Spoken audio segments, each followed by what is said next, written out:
खाने वाली चुड़ैल। रात को अचानक राधिका मौसी को किचन से कुछ गिरने की आवाज आई। उन्होंने बाहर निकल के देखा तो किचन में उन्हें कोई सफेद साड़ी में दिखा। वो चीख पड़ी, हे भगवान, आलतू जलाल तू आई बला को टाल तू, आलतू जलाल तू आई बला को टाल तू।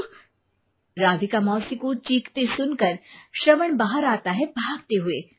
अरे माँ, क्या हुआ? क्या देख लिया? दादी माँ आ गई क्या सपने में? अरे बेटा, रसोड़े में देख तो कौन है? श्रवण रसोड़े में झांक कर देखता है और उसे कोई नहीं दिखता अंदर। अब रसोड़े में तो कोई नहीं है माँ। कोई सफेद साड़ी में नहीं है क्या?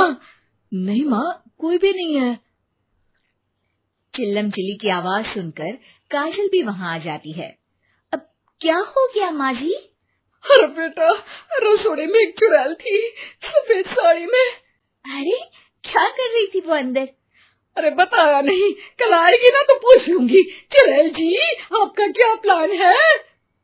माँ जी, रात बहुत हो गई है, आपने कोई बुरा सपना देखा होगा, चलिए सो जाइए। राधिका मौसी सोने तो चली जाती है पर उनको रात भर नींद ही नहीं आती। वो कुछ भी उलझुल बातें सोचने लगती है। कहीं चुड़ैल की वजह से तो घर में टेंशन नहीं हो रहा, कहीं उसी की वजह से तो वो दादी नहीं बन पा रही।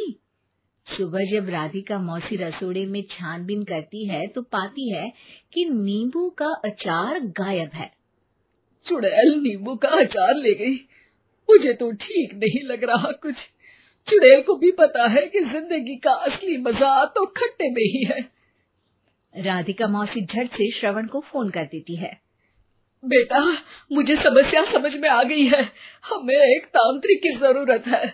अरे क्या बोल रही हो माँ, तांत्रिक की क्या जरूरत है? आप पूजा पाठ तो कर ही रही हो ना। आलतू जलालतू मंत्र सारे फालतू जैसे कुछ मंत्र पढ़ो, चली जाएगी अपने आप चुड़ैल। अरे नहीं बेटा, कभी चुड़ैल को कम नहीं समझते।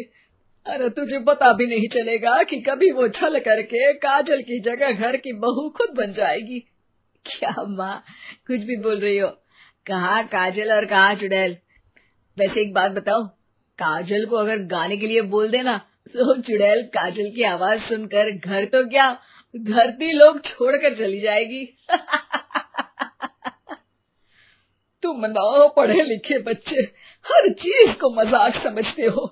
तुम रहने दो, मैं खुद ही तांत्रिक को बुला लेती हूँ। अच्छा सुन, शाम को इमली लेके आना। क्या है कि चटनी खाए बहुत दिन हो गए है ना। नहीं माँ, इमली तांत्रिक से ही मंगवा लो ना, आटा वगैरह भी उसी से पिसवा लेना। देखो मुझे काम करना है। श्रवण रात को कई तरह की सब्जियों के साथ माँ के कहने पे चटनी के लिए इमली भी ले आया था, लेकिन राधिका मौसी के दिमाग में अलग ही फिल्म चल रही थी। उन्हें अब सिर्फ शक ही नहीं यकीन होने लगा था कि शायद चुड़ैल ने श्रवण पर अपना जाल बिछा दिया था, जिस वजह से श्रवण उनकी बात ही नहीं मान रहा था। पर कोई नहीं, आने वाली रात में राधिका मौसी खुद तैयार हो गई चुड़ैल को पकड़ने के लिए। रुद्राक्ष की माला, तुलसी का पत्ता, हनुमान चालीसा सब हाथ के पास ही था, बस चुड़ैल का इंतजार था। और जैसा राधिका मौसी ने सोचा था वैसा ही हुआ। वो चुड़ैल उस रात भी आई, पर वो राधिका मौसी से तेज निकली और राधिका मौसी के उससे पकड़ने के पहले ही वो भाग खड़ी हुई। जरूर बहू पे साया है उस चुड़ैल का, तभी तो श्रवण के कमरे में गई है। और अगली सुबह राधिका मौसी पिछली रात हुए हमले में किन चीजों का नुकसान हुआ उसका हिसाब लगा रही थी। उनके खेमे से एक आम के अचार की शीशी भी गायब हो चुकी थी और वो इमली भी जो कल श्रवण लेकर आया था। राधिका मौसी इस बारे में सोच ही रही थी कि श्रवण जल्दी से रसोड़े में आकर दवाइयों की पोटली ढूंढने लगता है। अरे बेटा, क्या हो गया? अब माँ, वो काजल की तबीयत खराब है, बहुत घबराहट हो रही है उसे। हे भगवान, मैंने पहले ही कहा था कि तांत्रिक को बुला लेते हैं, पर नहीं। अब देखो, उस चुड़ैल ने काजल को अपने वश में करना शुरू भी कर दिया है। हालांकि श्रवण भूतों में विश्वास नहीं करता था, पर अब वो भी डर जाता है और राजी हो जाता है एक तांत्रिक को बुलाने के लिए। कुछ ही घंटों में तांत्रिक आ जाते हैं और राधिका मौसी तांत्रिक जी को सब बता देती है। घोर संकट, घनघोर संकट, चुड़ैल को मारू जोर चाकट, ओम भट स्वाहा खटखा के आहा। अरे ये क्या मंत्र है? मेरे खुद के ओरिजिनल मंत्र है, कल रात को ही लिखे हैं, अच्छे लगे तो दाद चाहूंगा। एक और मंत्र सुनो।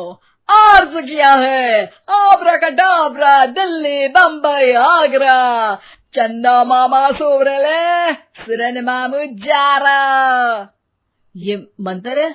अरे कोई 40 वालीसा पढ़ो ना। वक्त कम है, 40 नहीं पड़ेंगे, 20-25 में काम चलाना पड़ेगा। अलग निरंजन जाके लंदन, मुफ्त का मंजान घिस मेरे नंदन। अरे जल्दी करो तांत्रिक जी, जल्दी करो। तांत्रिक अपने उल झलूल मंत्र पढ़ने लगता है। श्रवण को तांत्रिक पे शक होता है। वो अपने एक डॉक्टर दोस्त को कॉल कर देता है ताकि कोई अनहोनी हो तो इमरजेंसी में चीजें मैनेज हो जाए।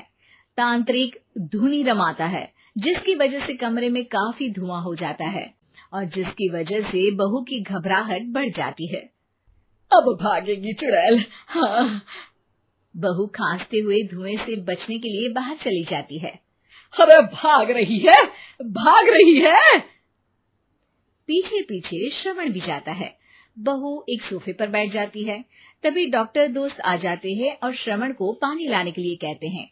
थोड़े चेकअप के बाद डॉक्टर कहते हैं, मेरे हिसाब से जाप का काम पूरा हो गया है। क्या मतलब?